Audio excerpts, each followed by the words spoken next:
Mon mari m'a jeté dehors, certain de tout me prendre. Il pensait que j'étais faible, sans défense. Tu es une simple prof d'art, tu n'as pas les moyens de te payer un bon avocat pour me combattre, a-t-il ricané, le visage déformé par le mépris. Il était si sûr de lui, si arrogant. Le jour du procès, il est arrivé en conquérant, prêt à m'écraser. Mais son assurance s'est envolée quand la meilleure avocate de Paris, la plus redoutée, s'est assise à mes côtés. Elle s'est penchée vers lui et lui a murmuré à l'oreille, « Je suis sa sœur. Et aujourd'hui, vous allez tout perdre. » Bonjour à tous et bienvenue sur notre chaîne. L'histoire que je vais vous raconter aujourd'hui est la mienne, une histoire de trahison, de manipulation, mais aussi de résilience et de justice. Avant de plonger dans les détails de cette épreuve, j'aimerais beaucoup savoir d'où vous nous écoutez. Dites-moi dans les commentaires de quelle ville ou de quel pays vous êtes, et quelle heure il est chez vous en ce moment. C'est fascinant de voir à quel point notre communauté est étendue. Maintenant, revenons à ce jour qui a fait basculer ma vie. Tout a commencé un mardi après-midi, un jour gris et pluvieux qui semblait annoncer la tempête à venir. J'étais dans mon petit atelier, mon sanctuaire, situé au fond de notre jardin à la périphérie de Lyon. L'odeur de la térébenthine et de la peinture à l'huile flottait dans l'air, une odeur qui, pour moi, était synonyme de paix et de création. Je travaillais sur une grande toile, une commande pour une galerie locale, et j'étais absorbé par les nuances de bleu et de gris que je mélangeais sur ma palette. La musique classique jouait doucement en fond sonore, et pour un instant, tout semblait parfait. J'étais Claire, une femme de 35 ans, professeure d'art dans un petit lycée de quartier et artiste peintre à mes heures.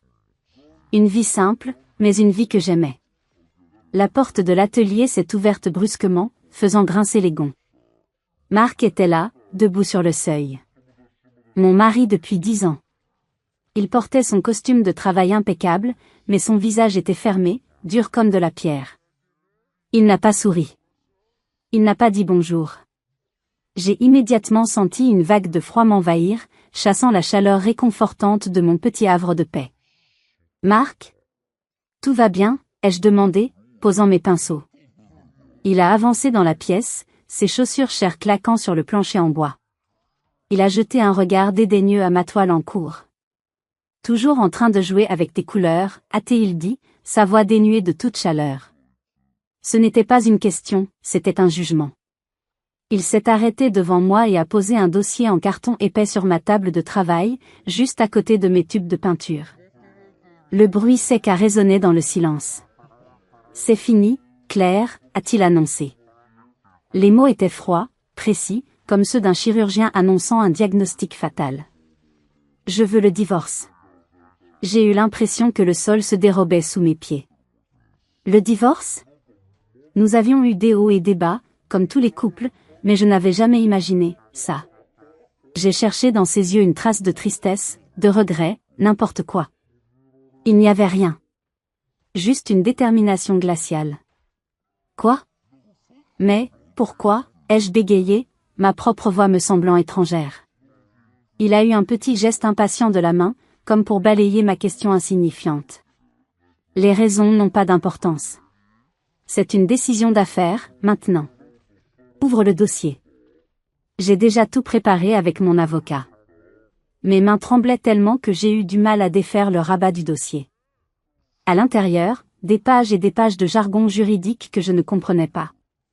Mais Marc, lui, était plus que disposé à me résumer les points essentiels. « C'est simple » a-t-il commencé, arpentant l'atelier comme un prédateur en cage. Premièrement, la maison. Elle me revient. La maison, ai-je répété, incrédule. Mais, mes parents nous ont donné l'apport pour l'acheter. C'est autant ma maison que la tienne. Il a souri, un sourire qui n'atteignait pas ses yeux. Légalement, elle est à nos deux noms. Mais je vais la garder. Deuxièmement, le compte joint. Je prends la totalité des économies. Tu n'en as pas besoin pour tes petits projets. Il a de nouveau regardé mes toiles avec mépris. Mon cœur battait à tout rompre. L'argent sur ce compte, c'était des années de travail, de sacrifice. C'était l'argent que je mettais de côté pour peut-être un jour ouvrir ma propre petite galerie. Et troisièmement, a-t-il continué, savourant chaque mot, tu renonces à toute forme de pension alimentaire ou de prestations compensatoires. Tu as ton petit salaire de prof, ça te suffira bien. C'était une déclaration de guerre. Une exécution. Il ne voulait pas seulement me quitter, il voulait m'anéantir, me laisser sans rien. C'est injuste, Marc. C'est cruel. Je ne peux pas accepter ça. Et c'est là qu'il a porté le coup final. Il s'est approché de moi, se penchant jusqu'à ce que son visage soit à quelques centimètres du mien. Son haleine sentait le café cher et l'arrogance. Soyons réalistes, Claire, a-t-il murmuré, sa voix suintant la pitié feinte. Tu es une simple prof d'art. Tu gagnes à peine de quoi vivre. Moi, je suis dans la finance. J'ai déjà engagé l'un des meilleurs cabinets de Paris. Penses-tu vraiment avoir les moyens de te payer un avocat pour me combattre? Le mien va t'épuiser financièrement avant même que tu aies mis un pied au tribunal. Accepte mes conditions. C'est la seule chose sensée à faire. Il s'est redressé, a ajusté sa cravate, et m'a regardé de haut, moi, assise sur mon tabouret, couverte de taches de peinture, soudainement si petite, si insignifiante. Il me voyait comme un insecte à écraser. Je le regardais, le cœur en miettes, ne sachant pas que ce n'était que le début de son plan diabolique pour me détruire complètement. Le silence qui a suivi ces paroles était assourdissant, seulement brisé par le bruit de la pluie qui tambourinait contre le toit en verre de l'atelier. Je repensais à ces mots, « Tu es une simple prof d'art ». Pendant des années, il avait utilisé cette phrase, parfois avec une fausse tendresse, d'autres fois avec une pointe d'agacement. Maintenant, elle était devenue une arme, une sentence. Il avait transformé ma passion, mon identité, en une preuve de ma faiblesse, de mon infériorité. Alors que je restais là, paralysé par le choc, des fragments de souvenirs des derniers mois ont commencé à refaire surface, s'assemblant comme les pièces d'un puzzle macabre. Je réalisais avec une horreur grandissante que ce n'était pas une décision soudaine. C'était un plan méticuleusement orchestré. Un sabotage silencieux. Je me suis souvenu, il y a 2 mois. J'avais passé des semaines sur une série de 4 toiles pour un collectionneur privé à Genève. C'était mon plus gros contrat à ce jour, un contrat qui aurait pu me donner une certaine indépendance financière, une bouffée d'air frais. La veille de l'expédition, Marc était entré dans l'atelier, une tasse de café à la main, chose qu'il ne faisait jamais. Il prétendait s'intéresser à mon travail, posant des questions vagues tout en se déplaçant avec une agitation inhabituelle. Puis, il avait trébuché. La tasse de café s'était renversée, projetant un arc brun et brûlant sur la plus grande des 4 toiles, la pièce maîtresse. « Oh, mon Dieu, Claire, je suis tellement désolé », s'était-il exclamé, avec une profusion d'excuses. Quelle maladresse de ma part. J'avais été dévasté, mais je l'avais cru. J'avais passé toute la nuit à essayer de réparer les dégâts, en vain. J'avais dû annuler la vente, m'excuser platement auprès du collectionneur et subir une perte financière et professionnelle considérable. À ce moment-là, j'avais vu de la maladresse. Maintenant, je voyais de la malveillance pure. Il avait délibérément saboté ma chance de réussir. Puis, il y a eu l'incident de l'ordinateur, il y a à peine 3 semaines. Je tenais toute ma comptabilité et ma liste de contacts clients sur un fichier sécurisé.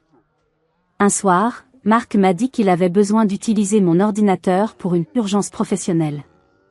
Le lendemain matin, le fichier avait disparu. Effacé.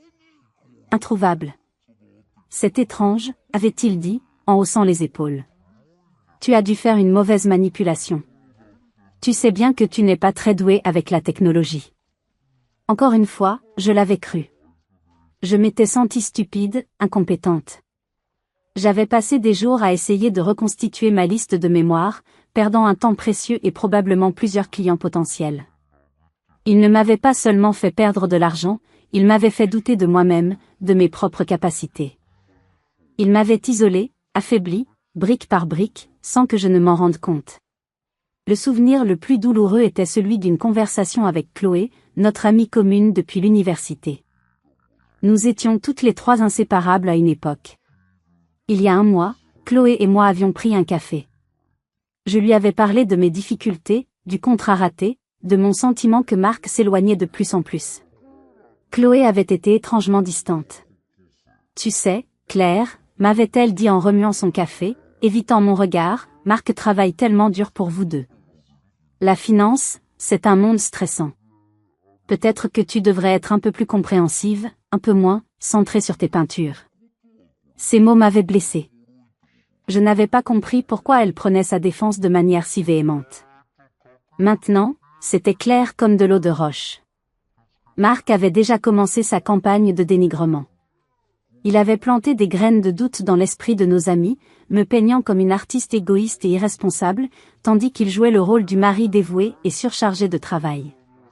Il ne se contentait pas de me détruire financièrement, il détruisait ma réputation, mon cercle de soutien. Marc était toujours là, dans l'atelier, me regardant avec impatience. « Alors ? Tu as fini de rêvasser ? Tu signes ou pas ? » Je l'ai regardé, mais je ne voyais plus mon mari. Je voyais un étranger, un monstre calculateur. La tristesse a commencé à laisser place à une colère froide, une colère qui montait du plus profond de mon être. « Sors, ai-je dit, ma voix tremblante mais ferme. » Il a été surpris. « Pardon ? Sors de mon atelier. Maintenant. » Il a ri, un rire sec et désagréable. « Ton atelier ? Bientôt, tout ceci sera à moi. Tu ferais mieux de t'y habituer. » Il a fait demi-tour et est parti, me laissant seul avec les ruines de ma vie. J'ai pris mon téléphone, mes doigts glissant sur l'écran. Mon premier réflexe a été d'appeler Chloé. J'avais besoin d'une amie.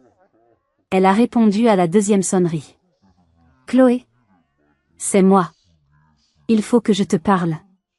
Marc, il veut divorcer. » Il y a eu un silence à l'autre bout du fil. Puis, sa voix, froide et distante. « Écoute, Claire, Marc m'a appelé tout à l'heure. Il m'a tout expliqué. Je ne veux pas me mêler de vos histoires. Mais, tu es mon ami. Il veut tout me prendre. Il me laisse sans rien. Il y a toujours deux versions à une histoire, a-t-elle répondu, et ses mots étaient comme des poignards. Je pense que tu devrais simplement faire ce qu'il dit et passer à autre chose. C'est pour le mieux. Elle a raccroché. J'ai laissé tomber le téléphone. C'était donc ça. J'étais seule. Complètement seule. Il avait réussi. Il m'avait isolée de tous. Seule et sans ressources, je pensais que tout était perdu. Je n'avais plus qu'une seule option, un appel que je redoutais de faire depuis 5 ans. Le nom s'affichait sur mon écran de téléphone, un nom que je n'avais pas composé depuis si longtemps, Sophie. Ma sœur. Mon aînée de 8 ans. Autrefois mon roc, ma confidente, mon idole. Aujourd'hui, presque une étrangère. Notre relation s'était brisée 5 ans plus tôt, dans la douleur et le chagrin qui avaient suivi le décès de notre mère. La source de notre conflit était la maison de notre enfance, une vieille bâtisse en pierre près d'Aix-en-Provence, remplie de souvenirs, de rires et de fantômes. Pour moi, cette maison était le dernier lien tangible avec nos parents. Chaque pièce, chaque meuble, chaque fissure dans le mur racontait une histoire. Je voulais la garder, la transformer en une résidence d'artistes, un lieu de vie et de création pour honorer leur mémoire. C'était un rêve, peut-être naïf, mais c'était le mien. Sophie, elle, ne voyait pas les choses de la même manière. Avocate brillante et pragmatique à Paris, elle ne voyait que des murs, des impôts fonciers et des frais d'entretien. Pour elle, la maison était un actif, un capital dormant qu'il fallait liquider. On doit être réaliste, Claire, m'avait-elle dit, sa voix dénuée de l'émotion que je cherchais désespérément.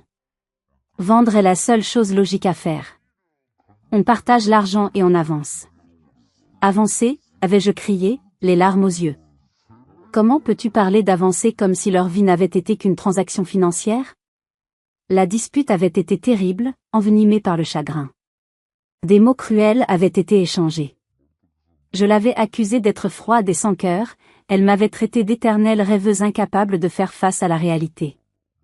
Marc, à l'époque, avait assisté à la scène, jouant le médiateur mais jetant de l'huile sur le feu en privé, me disant que Sophie avait toujours été jalouse de mon talent artistique, qu'elle ne supportait pas que je ne suive pas un chemin sérieux, comme le sien.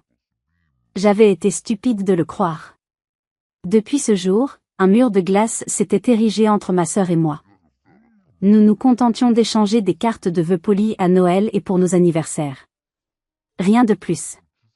Appeler Sophie, c'était admettre ma défaite. C'était ravaler ma fierté et lui demander de l'aide après l'avoir accusée de tous les maux. La honte me brûlait la gorge. Mais la peur était plus forte que la fierté. La peur de tout perdre, de me retrouver à la rue, anéanti par l'homme que j'avais aimé. Je fixais son nom sur l'écran, mon pouce planant au-dessus du bouton d'appel. C'était ça, ou abandonner. Et malgré tout ce que Marc m'avait fait subir, une petite flamme de combativité refusait de s'éteindre en moi.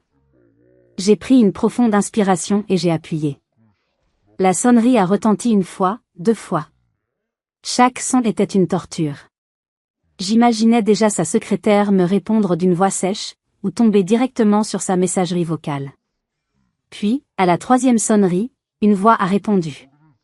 Une voix que je connaissais par cœur, mais qui semblait lointaine, changée par les années de silence. Allô, Sophie Dubois. C'était direct, professionnel. Pas de « allô », amical. Mon courage a failli m'abandonner. Sophie. C'est clair. Un long silence. Un silence si lourd, si plein de non-dits, que j'ai cru qu'elle allait raccrocher. Je pouvais presque l'entendre de l'autre côté, pesant le pour et le contre, se demandant pourquoi, après 5 ans, j'appelais. Finalement, elle a parlé. Un seul mot, teinté de surprise et de méfiance. Claire ? Les larmes que j'avais retenues depuis que Marc était entré dans l'atelier ont commencé à couler. Ma voix s'est brisée. J'ai besoin de ton aide. Et tout est sorti. Dans un flot de paroles incohérents, entrecoupées de sanglots, je lui ai tout raconté. Le divorce, les exigences de Marc, la maison, les économies. Et puis, je lui ai rapporté ces mots exacts, ceux qui m'avaient le plus humilié, ceux qui résumaient tout son mépris. Il a dit que j'étais une simple prof d'art. Il a ricané et il a dit, tu n'as pas les moyens de te payer un avocat pour me combattre. À l'autre bout du fil, il y a eu un autre silence. Mais celui-ci était différent. Il n'était pas vide. Il était chargé d'une tension palpable, comme l'air avant un orage. Quand Sophie a de nouveau parlé, sa voix était méconnaissable. La froideur professionnelle avait disparu, remplacée par quelque chose de plus ancien, de plus profond. Une colère glaciale, tranchante comme une lame. Il a dit quoi, a-t-elle demandé, son ton si calme qu'il en était terrifiant. Répète-le. J'ai répété la phrase, mot pour mot. D'accord, a-t-elle dit, et dans ce simple mot, j'ai entendu le déclic d'une arme qu'on arme. Écoute-moi très attentivement, Claire. Ne signe absolument rien. Tu m'entends ? Rien. Ne lui parle plus. Ne réponds pas à ses appels, à ses messages. Coupe tout contact. Sois au tribunal de Paris mardi prochain, à 9h. Je serai là. Mais, Sophie, les honoraires, je ne peux pas. Elle m'a coupé, sa voix ne laissant aucune place à la discussion. On ne parle pas d'argent. Il a insulté notre famille. Il a fait une erreur. Une très grosse erreur. J'ai raccroché, le cœur battant. Marc pensait m'avoir désarmé, mais il venait de réveiller un dragon. La semaine qui a précédé l'audience a été la plus longue de ma vie. Conformément aux instructions de Sophie, j'ai ignoré les appels et les messages incessants de Marc. Ils ont commencé par être condescendants, puis sont devenus impatients, et enfin menaçants. Chaque notification était une nouvelle vague d'anxiété, mais je tenais bon, m'accrochant aux derniers mots de ma sœur comme à une bouée de sauvetage. J'ai passé mes journées à errer dans la maison, notre maison, qui ne ressemblait plus à un foyer mais à un champ de bataille. Chaque objet, chaque photo, me rappelait un mensonge. Cet homme avec qui j'avais partagé ma vie pendant une décennie était un étranger, un ennemi qui avait dormi à mes côtés. Le soir, je n'arrivais pas à dormir, assailli par le doute. Et si Sophie ne venait pas ? Et si elle changeait d'avis ? Notre dispute était profonde, et peut-être que la loyauté familiale ne suffirait pas à combler le fossé. Le mardi matin est arrivé, gris et froid. J'ai pris le premier train pour Paris, le ventre noué. J'avais choisi la seule tenue sobre que je possédais, une robe noire simple, celle que je portais aux enterrements. Cela semblait approprié. En entrant dans l'immense et intimidant palais de justice, je me sentais comme un agneau mené à l'abattoir. L'odeur de vieux papier, de cire et d'angoisse flottait dans les couloirs de marbre. J'ai trouvé la salle d'audience. Marc était déjà là. Il était impeccable dans un costume bleu marine taillé sur mesure, l'air confiant, presque jovial. Il était assis à la table du demandeur, discutant à voix basse avec son avocat, un homme d'une 50aine d'années au sourire suffisant. Il riait. Il riait comme s'ils célébraient déjà leur victoire. En me voyant entrer, le sourire de Marc s'est élargi, un sourire de pitié triomphante. Il m'a regardé, seul, et il a dû penser que j'étais venu pour me rendre. Je me suis assise à la table de la défense, le cœur battant dans ma poitrine. J'ai posé mon sac à main sur la table, mes mains moites. J'ai regardé l'horloge murale. 9h moins 5. Chaque tic-tac était une éternité. 9h. Toujours pas de Sophie. La panique a commencé à monter en moi. Il m'avait eu. Marc avait raison. J'étais seule. L'avocat de Marc s'est levé et s'est approché de ma table avec une démarche assurée. Madame Lambert, a-t-il commencé, son ton faussement compatissant. Je suis maître Dubois. Je suis heureux de voir que vous avez choisi la voie de la raison. Si vous êtes prête à signer les documents maintenant, nous pouvons régler cela rapidement, sans douleur. J'ai levé les yeux vers lui, essayant de garder un visage impassible. J'attends mon avocate, ai-je répondu, ma voix à peine un murmure. Il a eu un petit rire incrédule. Votre avocate ? Allons, ne perdons pas de temps. À ce moment précis, l'huissier a annoncé d'une voix forte, la cour. Nous nous sommes tous levés. La juge, une femme au visage sévère et aux cheveux gris noués en un chignon serré, est entrée et a pris place. Elle a ajusté ses lunettes et a examiné les documents devant elle. Affaire Lambert contre Lambert, a-t-elle lu. Les deux parties sont-elles présentes et représentées ? Maître Dubois s'est avancé. Oui, votre honneur. Maître Dubois pour le demandeur, monsieur Marc Lambert. La juge a tourné son regard vers moi. Et pour la défense ? Mon cœur s'est arrêté. C'était fini. J'allais devoir dire que je me représentais moi-même. J'ai ouvert la bouche pour parler, mais aucun son n'est sorti. Et puis, les grandes portes à double battant au fond de la salle d'audience se sont ouvertes avec un bruit sec et autoritaire. Le silence s'est fait dans la salle. Toutes les têtes se sont tournées. Sophie était là. Elle n'est pas entrée, elle a fait une entrée.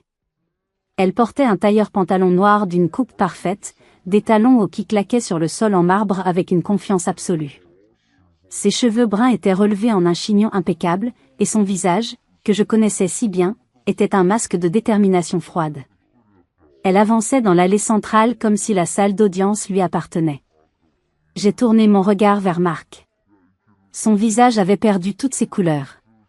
Sa bouche était légèrement entr'ouverte, ses yeux écarquillés par l'incrédulité et une peur soudaine. L'avocat à côté de lui a laissé tomber son stylo, qui a roulé sur le sol avec un bruit dérisoire. C'était comme regarder un film au ralenti, la réalité de Marc se fissurant et s'effondrant devant mes yeux. Sophie est arrivée à ma table. Elle a posé sa mallette en cuir sur le bois avec un claquement sec et précis. Elle m'a adressé un minuscule hochement de tête, presque imperceptible, mais qui disait tout. Puis, elle s'est tournée vers la juge. Sophie Dubois, pour la défense, a-t-elle annoncé, sa voix claire et puissante résonnant dans toute la salle. Navré pour ce retard, votre honneur. Une urgence familiale. La juge a levé les sourcils, visiblement surprise et impressionnée. Le nom de Sophie Dubois était connu dans ce milieu. C'était un nom qui signifiait des victoires écrasantes et des règlements impitoyables. Maître Dubois, a dit la juge, son ton changeant subtilement. Je ne m'attendais pas à vous voir sur cette affaire. Sophie a eu un léger sourire, un sourire qui n'atteignait pas ses yeux. Parfois, la famille nous oblige à faire des exceptions, votre honneur. Elle s'est assise à côté de moi, et pour la première fois depuis une semaine, j'ai pu respirer. Le sourire de Marc s'était évaporé. Il ne savait pas encore que ce n'était que le début de son cauchemar. Sophie a ouvert sa mallette avec un calme délibéré, sortant une pile de dossiers parfaitement organisés. L'atmosphère dans la salle d'audience avait complètement changé. La confiance arrogante du camp adverse avait été remplacée par une tension nerveuse. Marc n'arrêtait pas de chuchoter frénétiquement à l'oreille de son avocat, qui semblait soudainement beaucoup moins sûr de lui. La juge a repris la parole, s'adressant à ma sœur. Maître Dubois, je présume que vous avez pris connaissance des conditions proposées par le demandeur? Sophie a levé les yeux de ses papiers, son regard croisant celui de Marc pendant une fraction de seconde, un regard si froid qu'il aurait pu geler l'enfer. En effet, votre honneur, a-t-elle répondu d'une voix posée. Et je dois dire que j'ai trouvé cette proposition très créative. Cependant, nous n'allons pas perdre le temps de la cour à discuter de ces conditions. Nous allons plutôt discuter de fraude. Le mot a flotté dans l'air. Fraude. L'avocat de Marc s'est immédiatement levé. Objection, votre honneur. C'est une accusation grave et sans fondement. Sophie ne l'a même pas regardé. J'ai des preuves, maître. Des preuves que je m'apprête à présenter. Votre honneur, avec votre permission, j'aimerais utiliser le projecteur de la salle. La juge a hoché la tête, intriguée. Accordé. Sophie a connecté son ordinateur portable au système. La première diapositive est apparue sur le grand écran blanc derrière la juge, visible par tous. C'était un relevé de notre compte joint. Sophie avait surligné plusieurs lignes en rouge. Votre honneur, mesdames et messieurs, a commencé Sophie, se levant et utilisant un pointeur laser pour désigner les lignes surlignées. Entre janvier de l'année dernière et le mois dernier, une série de virements totalisant exactement 62 450 € ont été effectués depuis le compte joint de mes clients vers un compte personnel au nom unique de Monsieur Marc Lambert. Marc est devenu livide. Son avocat a tenté de réagir. Votre honneur, les transferts entre époux sont monnaie courante et ne prouvent absolument aucune intention frauduleuse. Sophie a souri. C'était un sourire terrifiant. Je suis tout à fait d'accord, maître. Un transfert n'est pas un crime. Cependant, ces transferts ont été effectués à l'insu de ma cliente. Et surtout, il est intéressant de voir à quoi cet argent a servi. Clic, la diapositive suivante est apparue. C'était une compilation de factures de cartes de crédit, toutes payées depuis ce fameux compte personnel de Marc. La salle a pu lire en grosses lettres les noms d'établissements de luxe. Hôtel Georges V, Paris. 12 mars. Une suite à 1 200 € la nuit. Restaurant L'Ambroisie. 18 mars. Un dîner pour 2 personnes, 850 €. Boutique Cartier, place Vendôme. 2 avril. Une montre pour femme, 7 800 €. Sophie égrenait la liste, sa voix calme et méthodique contrastant avec la nature scandaleuse des dépenses. Le tout, bien sûr, pendant que ma cliente, Claire, pensait que son mari travaillait tard au bureau pour subvenir aux besoins de leur foyer. Je regardais l'écran, le cœur serré. La montre Cartier. Je me souvenais de ce jour-là. Marc m'avait dit qu'il avait une réunion cruciale qui s'éternisait. Il m'avait envoyé un message pour me dire de ne pas l'attendre pour dîner. Pendant ce temps, il achetait une montre de luxe. Mais pour qui? La juge se penchait en avant, son visage sévère encore plus dur. Maître Dubois, où voulez-vous en venir?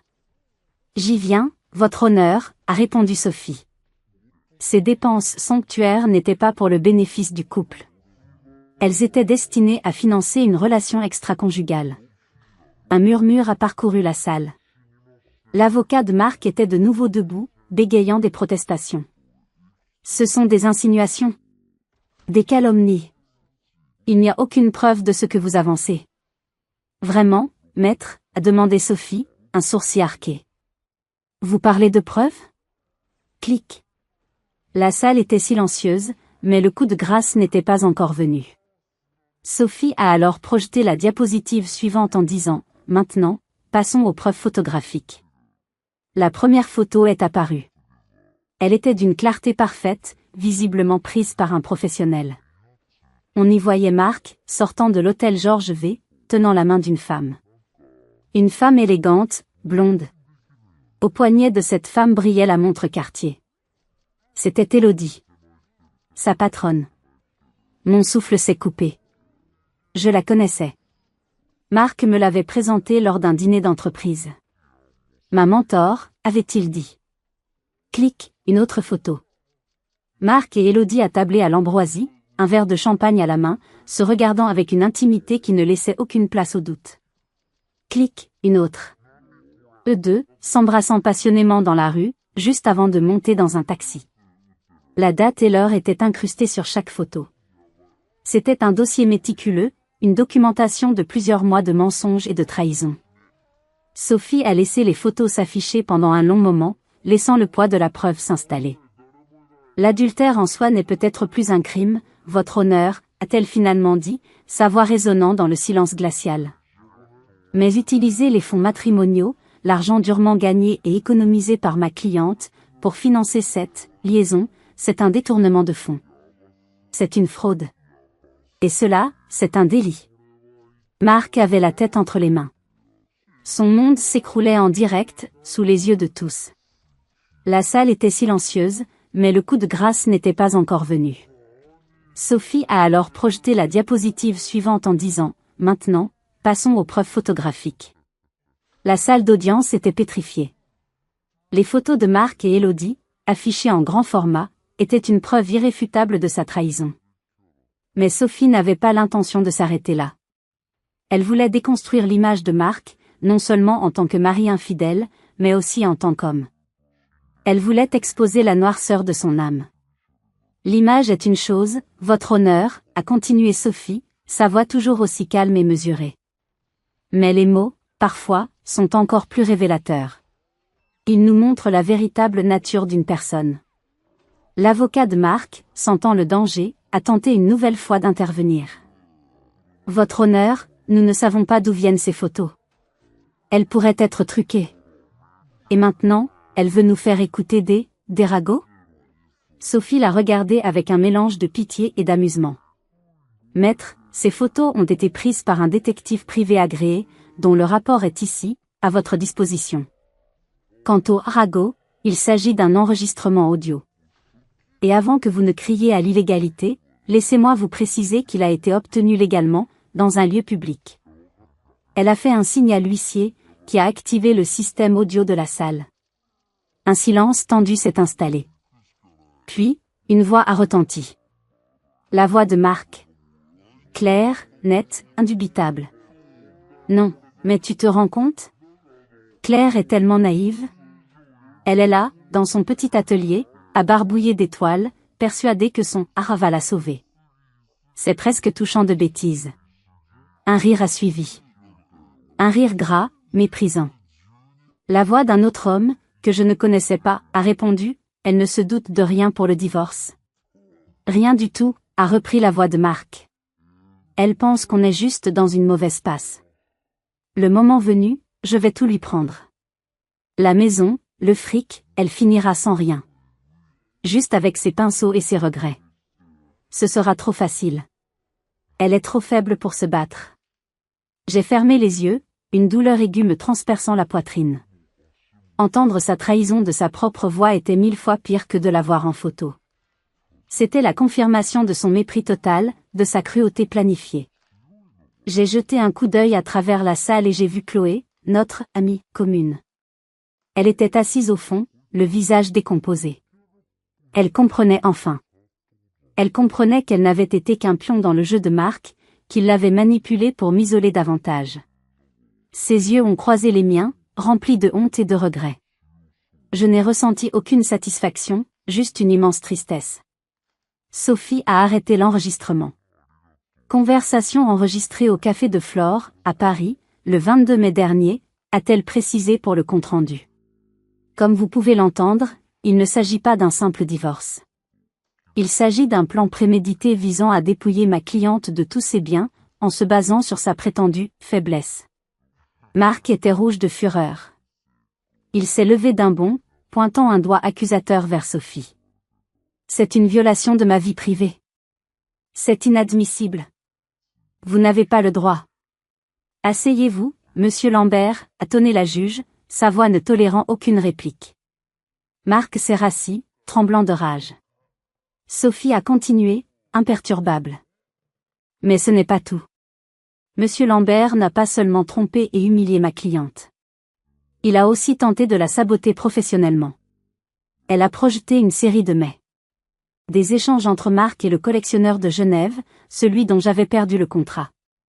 Voici un email envoyé par Monsieur Lambert au collectionneur, 2 jours après l'incident du café renversé, a expliqué Sophie. Il écrit, et je cite, « Cher monsieur, je suis dévastée par ce qui est arrivé. Malheureusement, Claire est très fragile en ce moment, elle traverse une période de dépression.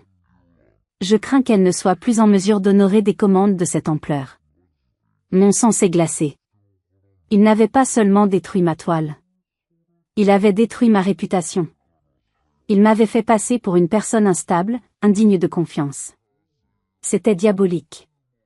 Et pour finir, a dit Sophie, sa voix se faisant plus grave, la preuve de sa tentative de m'écarter, moi, sa propre famille. Un nouvel enregistrement. Cette fois, c'était une conversation téléphonique entre Marc et Chloé. Voix de Marc, écoute, Chloé, si Claire t'appelle, il faut que tu la raisonnes. Dis-lui que je suis un type bien, qu'elle exagère. Surtout, il ne faut pas qu'elle contacte sa sœur. Sophie est une vipère, elle va tout envenimer pour prendre de l'argent. Tu dois me promettre de l'en dissuader. C'est capital. Voix de Chloé, d'accord, Marc, je le ferai. Tu peux compter sur moi. Sophie a coupé le son. Elle s'est tournée lentement vers la table de Marc, son regard le clouant sur place.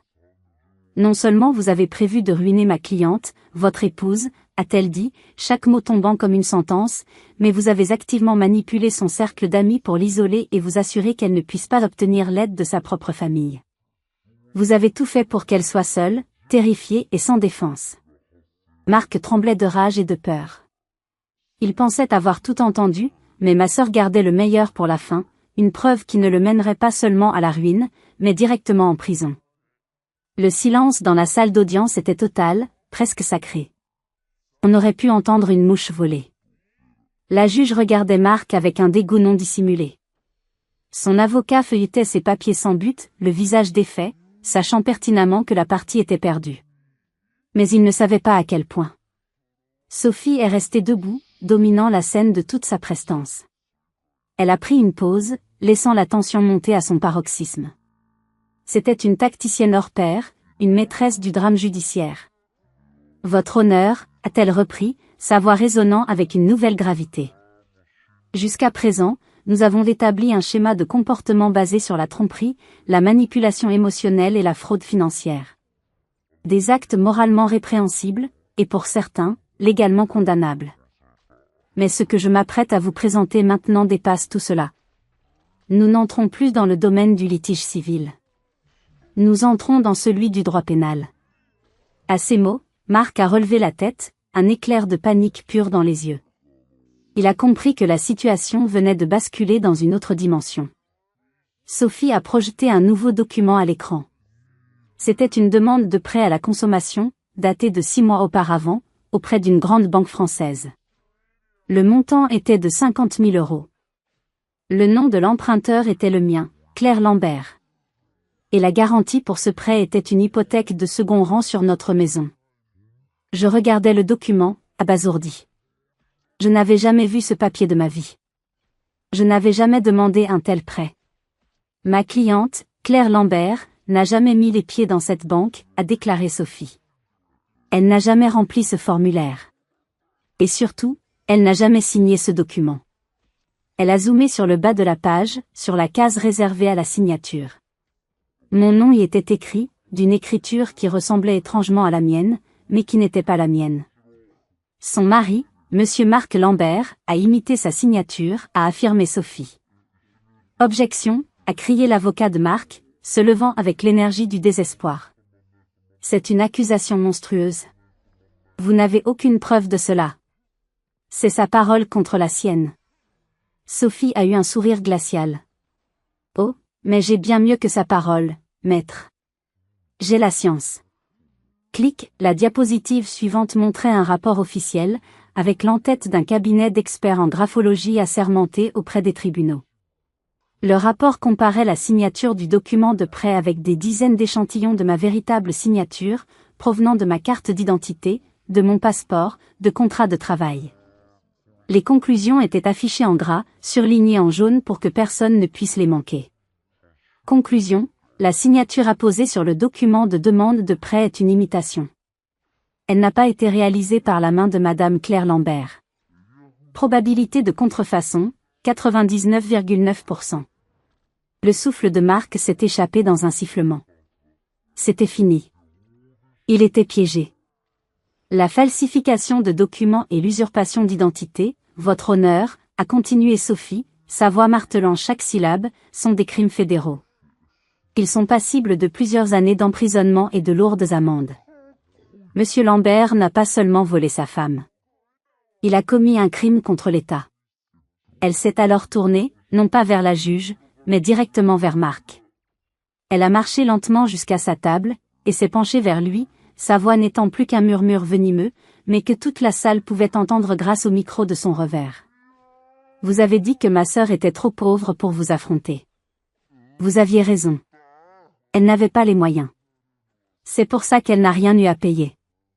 Mon intervention est un cadeau de la famille. Mais maintenant, Marc, en plus de perdre la maison, les économies, votre travail et votre réputation, vous risquez de perdre la seule chose qui vous reste, votre liberté.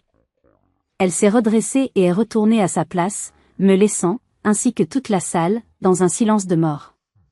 Le piège s'était refermé. Il n'y avait aucune issue. La juge a finalement repris la parole, son visage une étude de fureur contenue. Monsieur Lambert, levez-vous.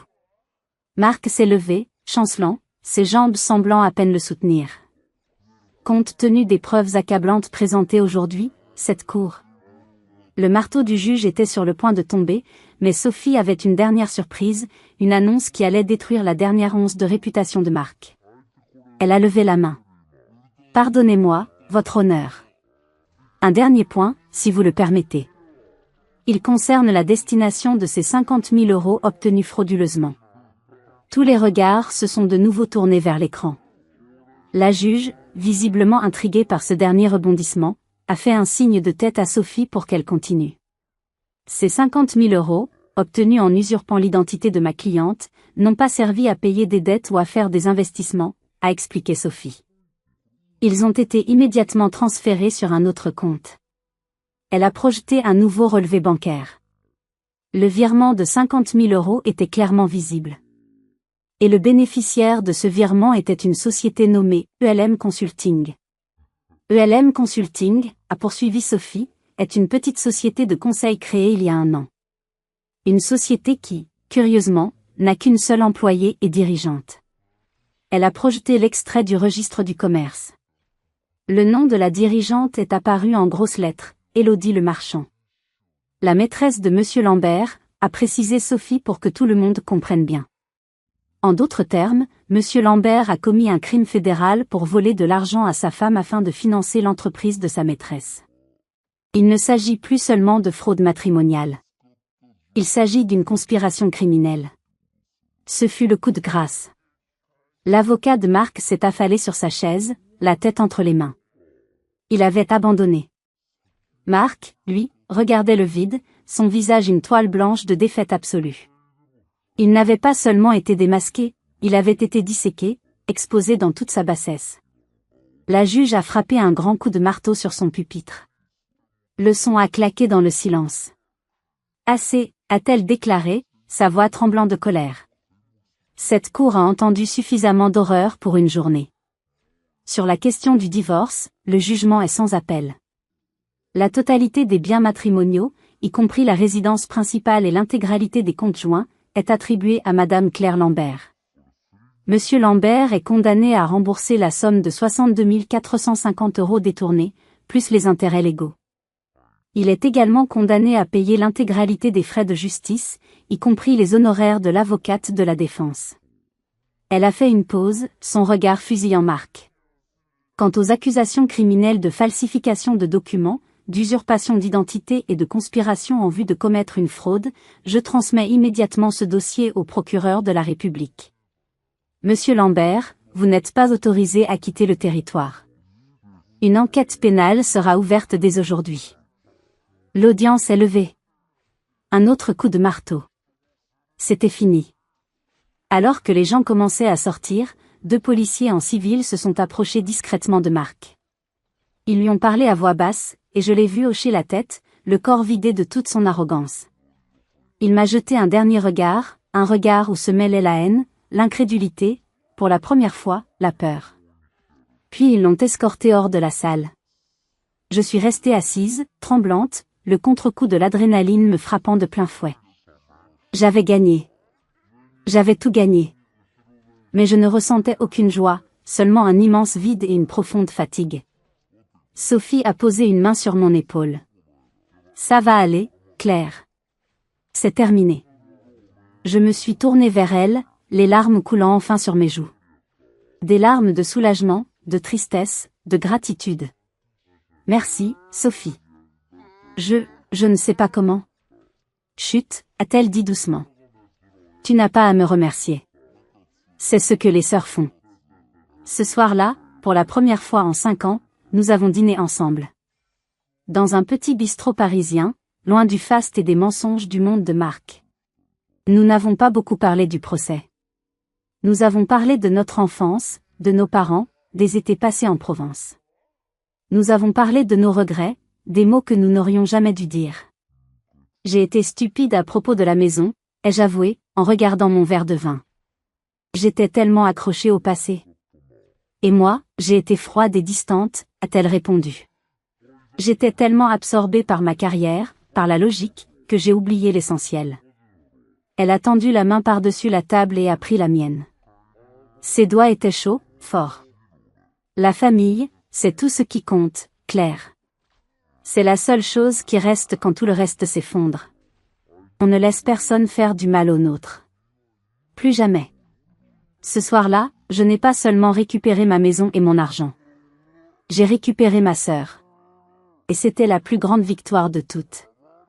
J'avais gagné la bataille juridique, mais la vraie reconstruction de ma vie ne faisait que commencer.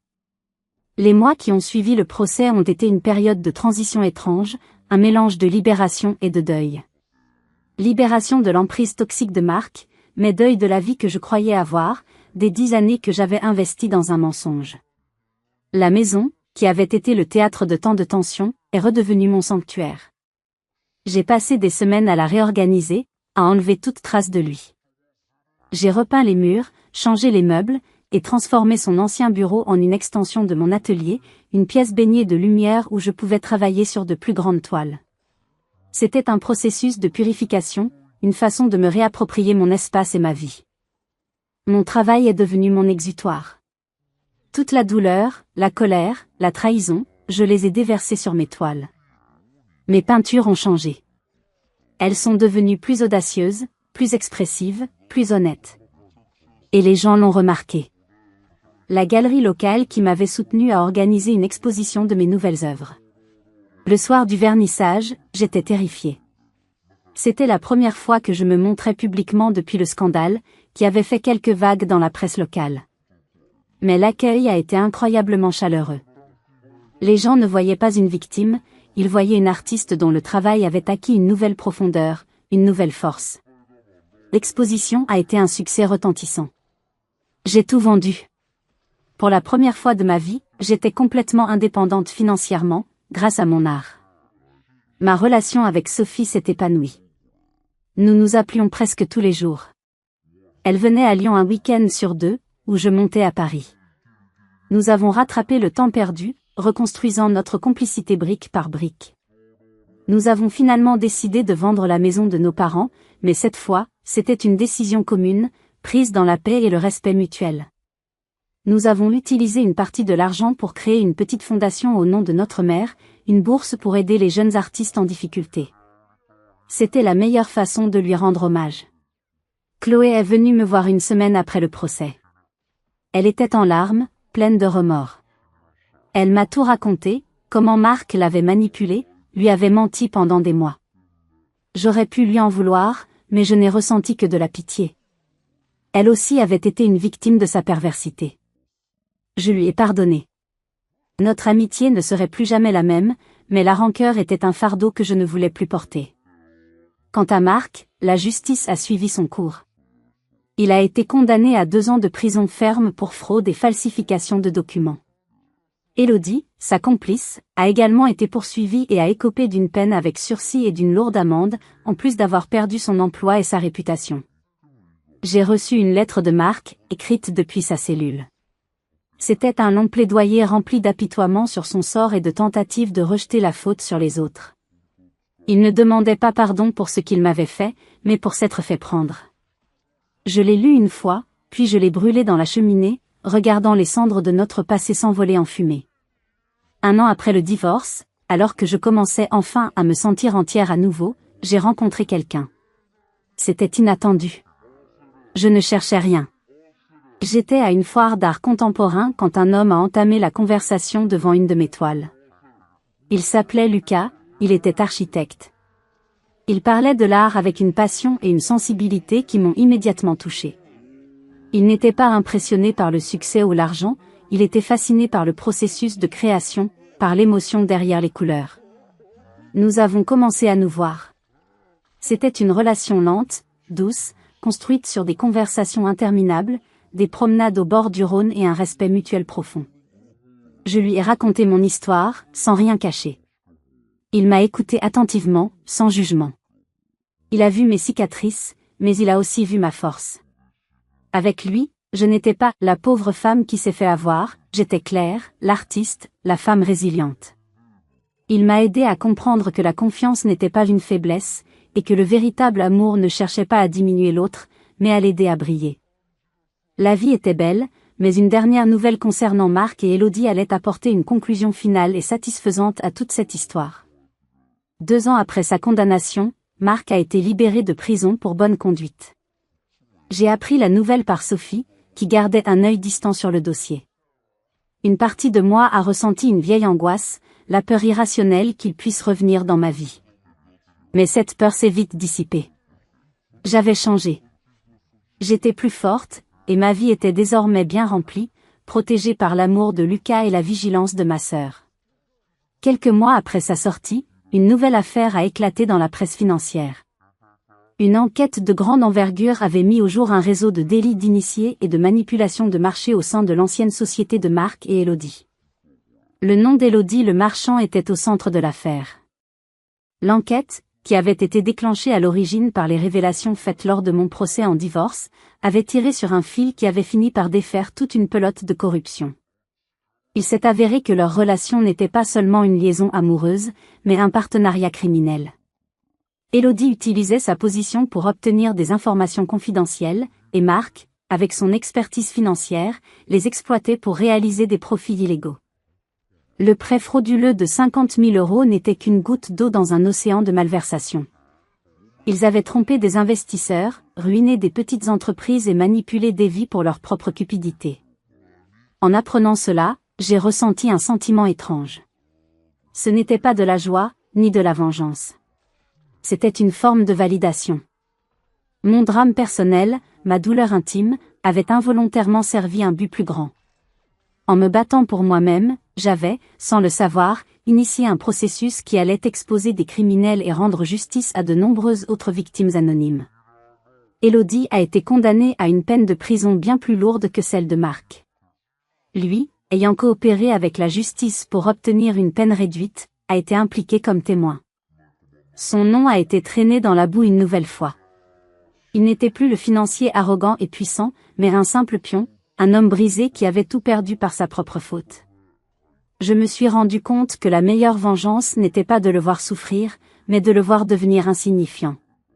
Sa trahison, qui avait autrefois défini mon existence, n'était plus qu'un lointain souvenir, une note de bas de page dans le grand livre de ma vie. Ma véritable victoire n'était pas au tribunal. Elle était là, dans mon quotidien. Elle était dans les rires de Lucas quand je le battais aux échecs, dans les appels quotidiens avec Sophie pour ne rien dire d'important, dans la satisfaction de terminer une toile qui disait exactement ce que je voulais dire. Ma victoire, c'était d'avoir construit une vie si pleine et si heureuse que son souvenir n'avait plus le pouvoir de me faire du mal. Aujourd'hui, je regarde le chemin parcouru. L'atelier qui a été le témoin de ma plus grande douleur est maintenant le lieu de ma plus grande joie. Les murs qui ont entendu des menaces et des mensonges résonnent maintenant de musique et de rire. La femme qui se sentait petite et impuissante a laissé la place à une artiste reconnue et à une femme aimée et respectée. Mon histoire a commencé par un acte de destruction, mais elle se termine par un acte de création. J'ai pris les débris de ma vie passée et j'en ai fait une nouvelle toile, plus riche, plus colorée et infiniment plus belle que la précédente. Ce n'est pas une histoire de vengeance, c'est une histoire de renaissance. Si vous ou quelqu'un que vous connaissez a vécu une trahison similaire, n'ayez pas peur de chercher de l'aide et de vous battre pour ce qui est juste. La solitude est l'arme la plus puissante de ceux qui veulent vous faire du mal. Brisez-la. Parlez-en. Votre histoire mérite d'être entendue. Partagez vos expériences dans les commentaires ci-dessous, vos mots pourraient donner de la force à quelqu'un qui en a besoin en ce moment. Soutenons-nous les uns les autres. Merci de m'avoir écouté. Si cette histoire vous a touché, n'hésitez pas à laisser un « j'aime » et à vous abonner pour ne pas manquer nos prochaines vidéos. Prenez soin de vous.